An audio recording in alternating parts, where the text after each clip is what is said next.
श्री परमात्मने नमः। गीता का सार अध्याय 10 श्लोक 37 वासुदेव आदि विभूतियों का कथन। क्या भगवान अर्जुन और व्यास जैसे महापुरुषों में भी प्रकट होते हैं? क्या हम भी अपने जीवन में ऐसे गुणों को अपनाकर ईश्वर के करीब हो सकते हैं? आज के श्लोक में मिलेगा इसका दिव्य उत्तर। जय श्री कृष्ण। स्वागत है आपका गीता का सार जगत का सार में।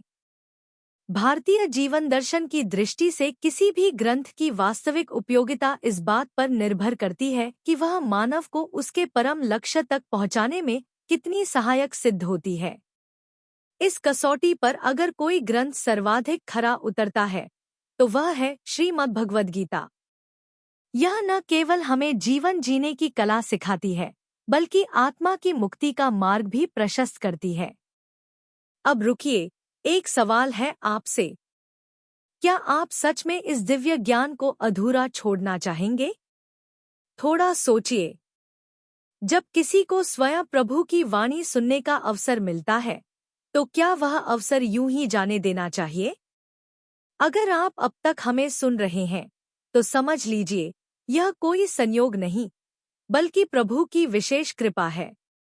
आपके कानों तक जो शब्द पहुंच रहे हैं वो सिर्फ आवाज नहीं, वो उस परम चेतना का संदेश है जो आपको जगाने आई है। हम तो बस माध्यम हैं, असली संदेशवाहक तो स्वयं भगवान श्री कृष्ण हैं।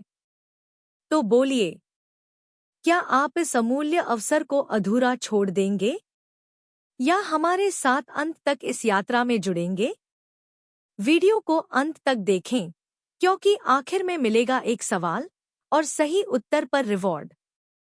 लाइक करें, शेयर करें और सब्सक्राइब जरूर करें। हम सब मिलकर प्रभु के संदेश को जनवरी से जनवरी तक पहुंचाएं। पिछले श्लोक में हमने जाना कि भगवान स्वयं को चालाकी, तेज, विजय और सत्व में प्रकट करते हैं।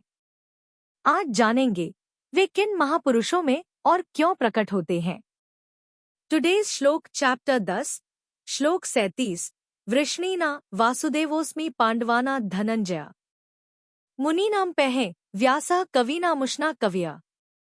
भावार्थ मीनिंग वृष्णि वंश में वासुदेव श्री कृष्ण, पांडवों में धनंजय अर्जुन, मुनियों में व्यास, कवियों में उष्णा कवि शुक्राचार्य। क्यों महत्वपूर्ण है यह श्लोक? ईश्वर श्रेष्ठता में प्रकट होते हैं जो ज्ञान, साहस और धर्म के प्रतीक हैं। यह श्लोक प्रेरणा देता है कि हम भी उन गुणों का विकास करें।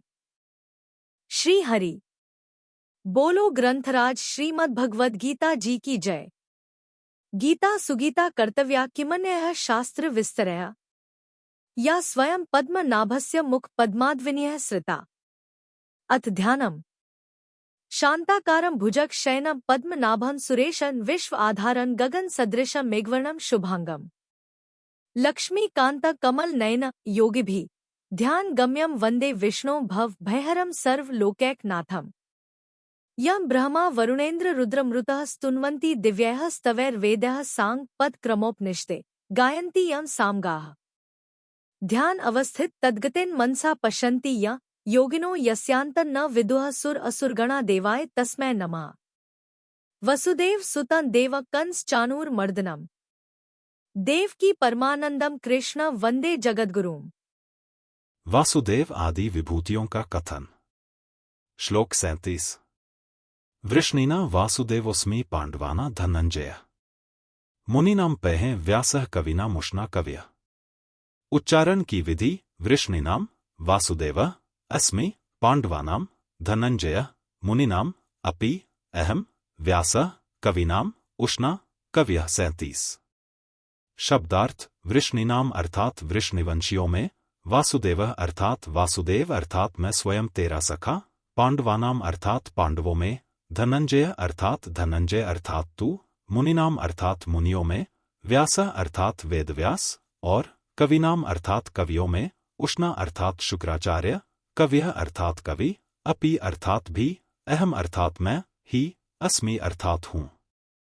अर्थ वृष्णिवंशियों में वासुदेव अर्थात मैं स्वयं तेरा सखा, पांडवों में धनंजय अर्थात तू, मुनियों में वेदव्यास और कवियों में शुक्राचार्य कवि भी मैं ही हूँ। 37 व्याख्या वृष्णिना वासुदेवोस्मि। यहाँ भगवान श्री कृष्ण के अवतार का वर्णन नहीं है, प्रत्युत वृष्णिवंशियों में अपनी जो विशेषता है उस विशेषता को लेकर भगवान ने अपना विभूति रूप से वर्णन किया है। यहाँ भगवान का अपने को विभूति रूप से कहना तो संसार की दृष्टि से है, स्वरूप की दृष्टि से तो वे साक्षात भगवान ही हैं। इस अध्याय में जितनी विभूतियां आई हैं वे सब संसार की दृष्टि से ही हैं, तत्वतः तो वे परमात्मा स्वरूप ही हैं। पांडवाना धनंजय, पांडवों में अर्जुन की जो विशेषता है वह विशेषता भगवान की ही है, इसलिए भगवान ने अर्जुन को अपनी विभूति बताया है। मुनिनाम पह व्यास, वेद का 4 भागों में विभाग, पुराण, उपपुराण, महाभारत आदि जो कुछ संस्कृत वाङ्मय है वह सबका सब व्यास जी की कृपा का ही फल है। आज भी कोई नई रचना करता है तो उसे भी व्यास जी का ही उच्छिष्ट माना जाता है। कहाँ भी है व्यास जी मुख्य हैं, इसलिए भगवान ने व्यास जी को अपनी विभूति बताया है। तात्पर्य है कि व्यास जी में विशेषता दिखते ही भगवान की याद आनी चाहिए कि यह सब विशेषता भगवान की है और भगवान से ही आई है। व्यासोच्छिष्टन जगत सर्वम।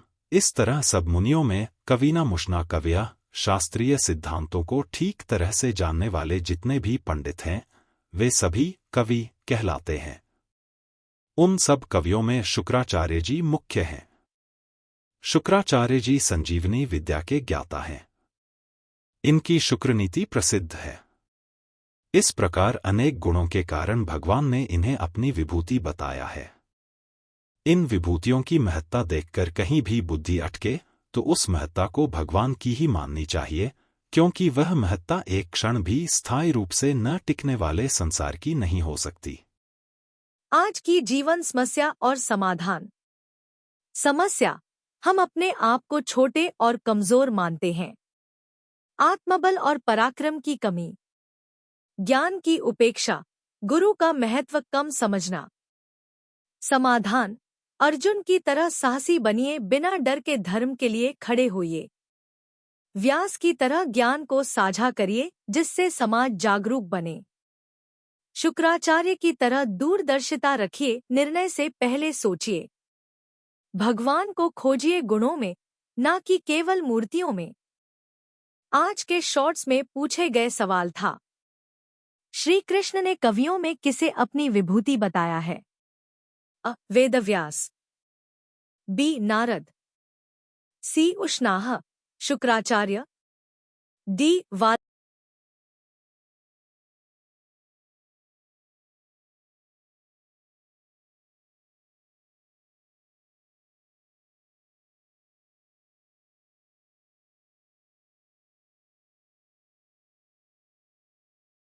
आज के शॉर्ट्स में पूछे गए सवाल का सही उत्तर है, सही उत्तर है सी. उष्णाह, शुक्राचार्य। क्यों? इस श्लोक में श्री कृष्ण कहते हैं, कविनाम उष्णाह कविया, कवियों में मैं उष्णाह हूँ। उष्णाह का अर्थ है शुक्राचार्य, जो दैत्यों के गुरु और महान भविष्यद्रष्टा कवि थे। ईश्वर यह दर्शाते हैं कि वे केवल देवताओं के नहीं बल्कि विरोधियों में भी दिव्य गुणों के रूप में उपस्थित रहते हैं। यह हमें समदर्शिता और विवेक का संदेश देता है। कल जानिए कौन है नीति में भगवान, और क्या मौन भी ईश्वर का रूप है। गीता अध्याय 10 श्लोक 38 एक और अद्भुत रहस्य उजागर। अगर आप हमारे ज्ञान से प्रेरित होकर श्रीमद् भगवद गीता का सार और दैनिक जीवन में उपयोग सीखना चाहते हैं तो नीचे दिए लिंक से पढ़ें ये पुस्तकें। Wooden holy book stand box, Shrimad Bhagavad Gita Hindi टीका के साथ, मोटे अक्षर, speaking Bhagavad Gita in 16 languages, Shrimad Bhagavad Gita तत्वविवेचनी हिंदी टीका पैडछेड़ अन्वाया सहित। हर दिन हम गीता के एक नए श्लोक की गहराई से व्याख्या करते हैं, जिससे आपको आध्यात्मिक और व्यावहारिक जीवन में मार्गदर्शन मिले। कमेंट करें और अपने अनुभव साझा करें। क्या आपने कभी गीता से किसी समस्या का समाधान पाया है? कहते हैं कि अगर आप किसी समस्या से गुजर रहे हैं, तो श्रीमद् भगवद गीता का चमत्कारिक प्रभाव यही है कि प्रभु जी का नाम लेकर कोई भी पृष्ठ खोले और उसके दाहिने पृष्ठ पर जो पहली पंक्ति होगी, वही आपकी समस्या का समाधान होगी। क्या आपने कभी इसे आजमाया है? अगर हाँ, तो हमें बताएं कि आज आपने कौन सा श्लोक पढ़ा और उससे क्या सीखा। कमेंट करें और अपने अनुभव हमारे साथ साझा करें। हो सकता है कि आपका अनुभव किसी और के लिए मार्गदर्शन बन जाए। चैनल को सब्सक्राइब करें और बेल आइकन दबाएं। यदि आप इस दिव्य यात्रा का हिस्सा बनना चाहते हैं, तो तुरंत चैनल को सब्सक्राइब करें और नोटिफिकेशन ऑन करें। आपका समर्थन हमें प्रेरित करता है कि हम गीता के इस अद्भुत ज्ञान को हर घर तक पहुंचा सकें। अगर आज का श्लोक आपके मन को छू गया हो, तो वीडियो लाइक करें, 2 लोगों को शेयर करें और कमेंट में अपना उत्तर जरूर लिखें। हर दिन सीखते रहिए। गीता कहती है, जो अपने मन को जीतता है, वह स्वयं भगवान से जुड़ जाता है। जय श्री कृष्ण। मिलते हैं अगले वीडियो में। तब तक के लिए श्री कृष्ण के आशीर्वाद से जीवन में सकारात्मक बदलाव लाएं और गीता ज्ञान को अपनाएं। जय श्री कृष्ण। हर हर गीता। हर घर